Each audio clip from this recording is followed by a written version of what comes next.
السلام علیکم ورحمۃ اللہ وبرکاتہ۔ الحمدللہ رب العالمین والصلاة والسلام علی رسولہ الکریم وعلی آلہ وصحبہ اجمعین ومن تبعہ بإحسان الی یوم الدین، اما بعد۔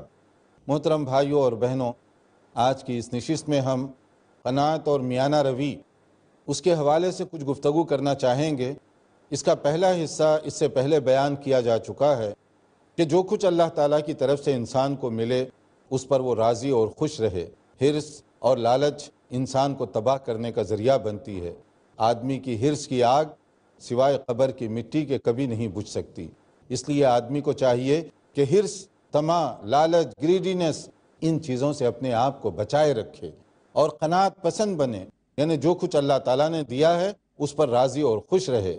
اور درمیانی انداز اگر آدمی اختیار کرے، میانہ روی، چیک اینڈ بیلنس، اگر میانہ روی کا انداز اختیار کرے گا تو اس کو دنیا میں بھی سکون ملے گا، آخرت کی نجات اور کامیابی ایسے ہی لوگوں کے لیے ہوگی۔ لیکن ہم ہیں کہ حرص اور لالچ میں ہمارے پاس رکھنے کے لیے جگہ نہیں ہوتی، نہ کھانے پینے کی چیزیں، یعنی فریج بھرے ہوئے ہیں، اس کے باوجود حرص ہے کہ بجھنے کا نام نہیں لیتی۔ ایسا آدمی کبھی پرسکون زندگی نہیں گزار سکتا۔ صحیح مسلم کی حدیث ہے جس میں رسول اکرم صلی اللہ علیہ وسلم نے ارشاد فرمایا، قد افلح من اسلم وکان رزقہ کفافا، کہ جو آدمی اللہ تعالیٰ نے اسے اسلام کی دولت عطا فرمائی، اسلام قبول کرنے کی اس کو اللہ تعالیٰ نے نعمت دی، اور اسی طرح سے اس کے پاس اتنا رزق ہے کہ جس سے وہ روزمرہ کی زندگی اطمینان کے ساتھ گزار سکتا ہے۔ وَقَنَعَ اللَّهُ بِمَا آتَاهُ، اور اللہ تعالیٰ اس کو اس پر قناعت نصیب فرما دے تو سمجھ لیجئے کہ سب کچھ اس کو مل گیا، کیونکہ قناعت کی دولت اتنی بڑی دولت ہے کہ اس کے بعد مزید کسی چیز کی اس کو تلاش نہیں ہوتی۔ دیکھیے رسول اکرم صلی اللہ علیہ وسلم، آپ کا مقام کتنا اونچا، کتنا اعلیٰ، مگر اس کے باوجود آپ کی زندگی کتنی سادہ گزر رہی ہے۔ نبی کریم صلی اللہ علیہ وسلم کا چولہا کیا تھا؟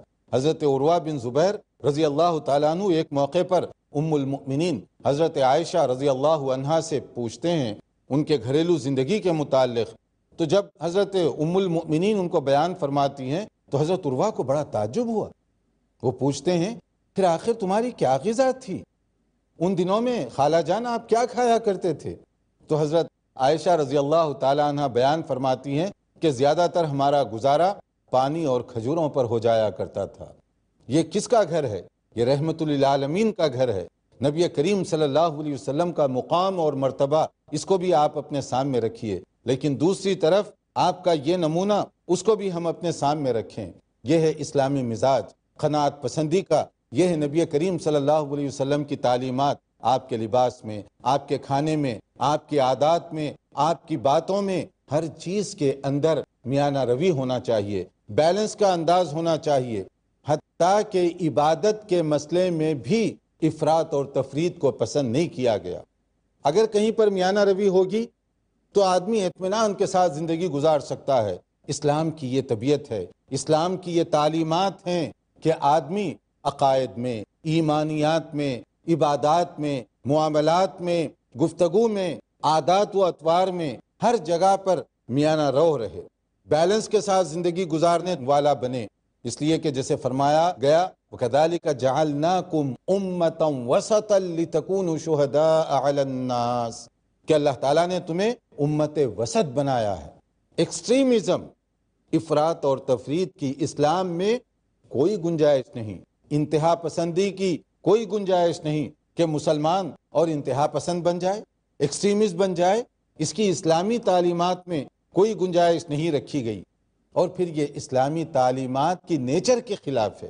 جیسے سورہ بقرہ کے اندر آیت 185 میں جو حکم دیا گیا، جو اصول بتایا گیا، ہر جگہ وہ اپلائی کرنا چاہیے۔ یرید اللہ بکم الیسر ولا یرید بکم العسر، اللہ تعالیٰ تم سے آسانی چاہتے ہیں، تنگی اور مشکل نہیں چاہتے۔ ہم اور آپ ہیں جو اپنے آپ پر مشکلات اور پریشانیاں ڈالے ہوئے ہیں، ورنہ اللہ کا دین آسان، اللہ کے نبی صلی اللہ علیہ وسلم کی ہدایات بہت کمفرٹیبل، بڑے اطمینان کے ساتھ ہر جگہ کا رہنے والا اس پر ہر موسم میں عمل کر سکتا ہے، چاہے وہ مشرقی دنیا کا رہنے والا ہو یا مغربی دنیا کے رہنے والے مسلمان ہوں، چاہے وہ افریقہ کے اندر رہنے والے ہوں، چاہے وہ یورپ اور امریکہ میں رہنے والے ہوں، بڑی آسانی سے اسلامی تعلیمات پر ہر ایک آسانی کے ساتھ عمل کر سکتا ہے۔ اگر ہمیں کہیں مشکل، پریشانی اور دشواری محسوس ہوتی ہے تو وہ شرعی تعلیمات میں نہیں ہے، بلکہ وہ میرے اور آپ کے اپنی بنائی ہوئی باتوں میں ہیں، اپنی اوپینینز میں ہیں، اپنے خیالات میں ہیں۔ تو اس لیے دین کی جو طبیعت ہے اس کو ہم ذہن میں رکھیں۔ اس کے لیے ایک جو مشہور واقعہ ہے صحیح مسلم کا، 3 صحابہ کرام جو نبی صلی اللہ علیہ وسلم کے گھر حضرت عائشہ رضی اللہ عنہا سے کچھ انہوں نے سوالات کیے، وہ ہمارے لیے ایک معیار ہے اسلامی تعلیمات کو کہ کس طرح ہر چیز میں میانہ روی، حتیٰ کہ عبادت کے مسئلے میں بھی درمیانی انداز کو پسند کیا گیا ہے۔ اس کو سمجھنے کے لیے ایک موقع پر صحیح مسلم کی حدیث ہے، 3 صحابہ کرام آئے اور نبی کریم صلی اللہ علیہ وسلم کی روٹین، گھر کے اندر کے آپ کے عام حالات وغیرہ اس کے متعلق انہوں نے سوالات کیے۔ جب حضرت ام المؤمنین عائشہ رضی اللہ تعالیٰ عنہ نے ساری تفصیلات بتائیں تو انہوں نے محسوس کیا کہ نبی صلی اللہ علیہ وسلم کا مقام تو بہت اعلیٰ ہے، آپ کے مقام بلند اور ہم کہاں اس کا مقابلہ کر سکتے ہیں۔ لہٰذا تینوں نے عجیب و غریب قسم کا فیصلہ کیا عبادت کے لیے، حسن نیت کے ساتھ، اخلاص کے ساتھ۔ کیا فیصلہ تھا؟ ایک نے کہا اب میں اس کے بعد رات میں سوؤں گا نہیں، بلکہ پوری رات قیام اللیل میں بسر کروں گا۔ دوسرے نے کہا روزہ اللہ کو بہت پسند ہے تو میں ہر دن روزہ رکھوں گا، نفل روزہ، تاکہ اللہ تعالیٰ مجھ سے زیادہ راضی اور خوش ہو سکے۔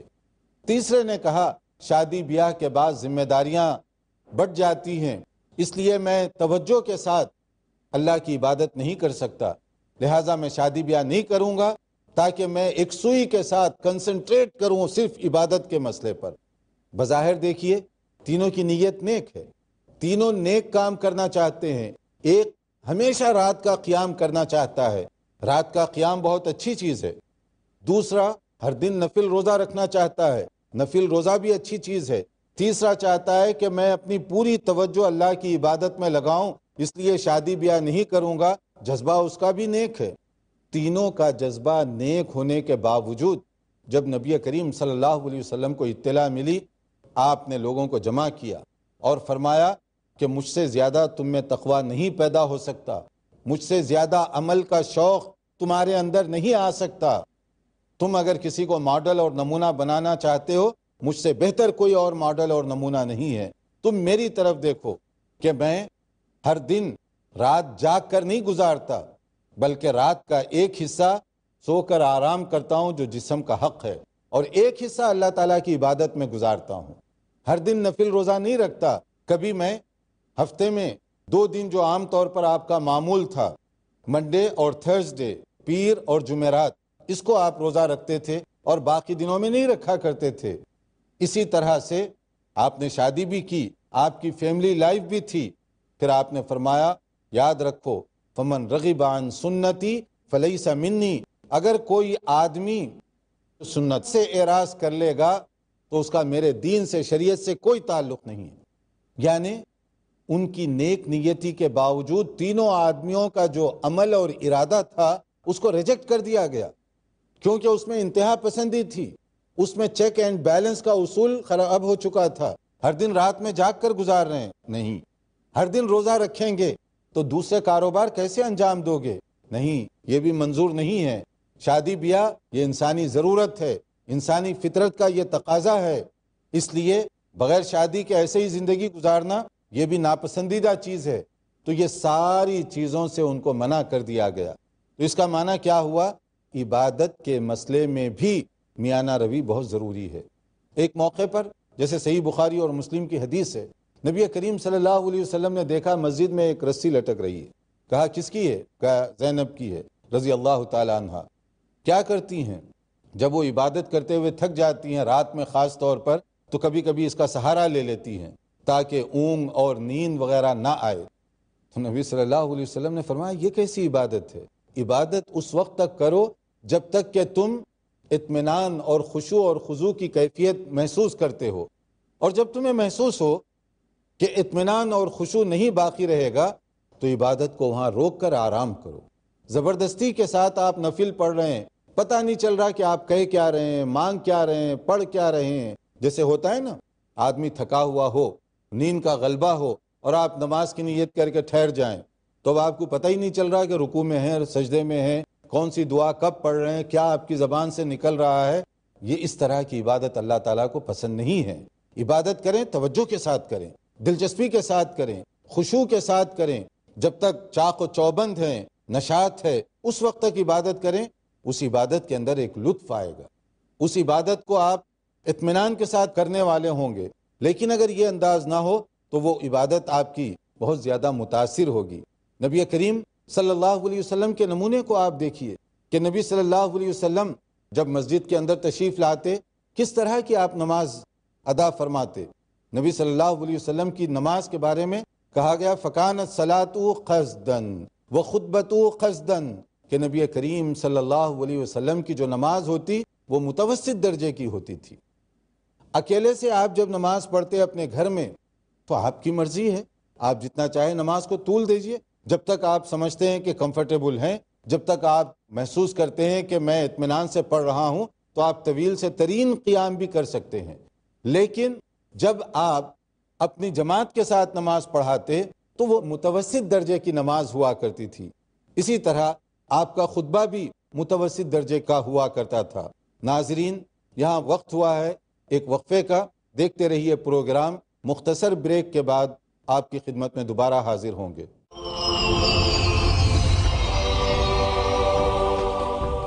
وقفے کے بعد دوبارہ آپ کی خدمت میں حاضر ہیں۔ وقفے سے پہلے بات ہو رہی تھی کہ آدمی کے اندر میانہ روی، درمیانی انداز ہونا چاہیے، حتیٰ کہ عبادت کے مسئلے میں بھی رسول اکرم صلی اللہ علیہ وسلم سے بڑھ کر کوئی معزز، اعلیٰ اور مقدس نہیں ہے۔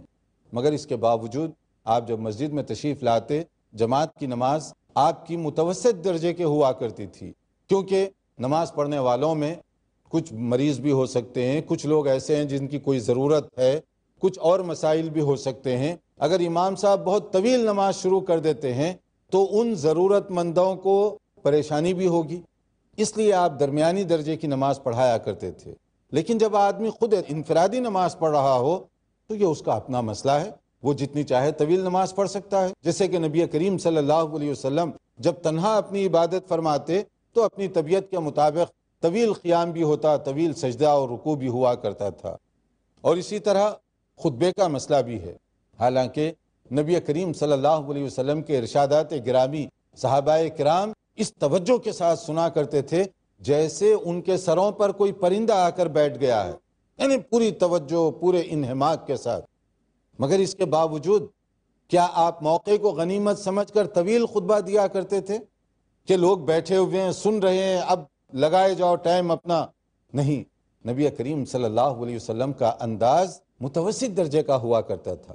خطبہ مختصر سے مختصر آپ دیا کرتے تھے تاکہ جو ضرورت مند ہیں وہ آپ کی بات سنیں، سمجھیں، اور اس کے بعد وہ اپنی اپنی ضرورتوں کے لیے روانہ ہو جائیں۔